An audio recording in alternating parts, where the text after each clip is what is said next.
সর্বত্র বাংলাদেশের রন্ধ্রে রন্ধ্রে দুর্নীতিতে ভরা। এই মিথ্যাবাদীদের ধ্বংস আল্লাহই করবেন। রংপুরের মাটিটা হলো ইসলামের ঘাঁটি। কথা বেশি লম্বা না বলে, যদি আমরা এই 54 বছরে যাদের মাধ্যমে দেশ চলছিল, তাদের কাছে আমাদের যে চাওয়া পাওয়া ছিল, আমরা তাদের থেকে বাংলাদেশের জনগণ কোনো কল্যাণ, কোনো ভালো, কোনো কিছুই পাই নাই। এই জন্য আমি সকলকে উদাত্ত আহ্বান জানাবো, রংপুরের মাটিটা হলো ইসলামের ঘাঁটি। এই ঘাঁটির মধ্যে যদি ইসলামী আন্দোলন বাংলাদেশ, আমাদের যে 6 প্রার্থী এখানে আছে, তাদেরকে যদি আপনারা বিজয় করতে পারেন, এবং বিশেষ করে সদরে আমাদের পিয়াল ভাই আছে, তা আল্লাহর রহমতে উন্নয়নের ব্যাপারে আমি এতটুকু বলবো যে সর্বত্র বাংলাদেশের রন্ধ্রে রন্ধ্রে দুর্নীতিতে ভরা।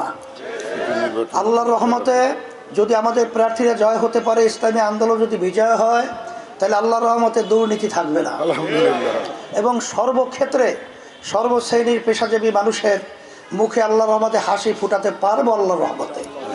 এবং শিক্ষা খাত বলেন, চিকিৎসা খাত বলেন, এবার কৃষি খাত বলেন, সর্বত্র আল্লাহর রহমতে আমরা আশা করি, যেহেতু দুর্নীতি থাকবে না, সর্বখাতে দিনের দিন উন্নয়ন হবে এবং সর্বক্ষেত্রে আমরা উন্নয়নের ব্যবস্থা করতে পারবো।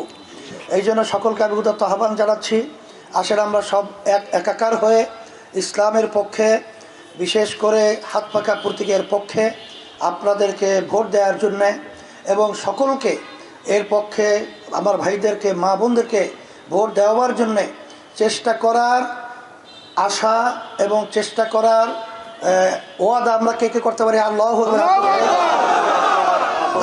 কবুল করলেন। আর বিশেষ করে হাত পাখার ব্যাপারে বিভিন্ন প্রচার অপপ্রচার করা হচ্ছে, মিথ্যাবাদী। এই মিথ্যাবাদীদের ধ্বংস আল্লাহই করবেন। এই জন্য আমি সকলের হাতে হাত পাখা প্রতীক উঠিয়ে দিয়ে আপনার কাছে আমানত হিসেবে রেখে গেলাম। আল্লাহ কবুল করে নেয়। কে মুস্তাফা ভাই, আমাদের পিয়াল ভাই, জাহিদুল ইসলাম, আর সুলতান মাহমুদ, আর মাওলানা আশরাফুল আলম,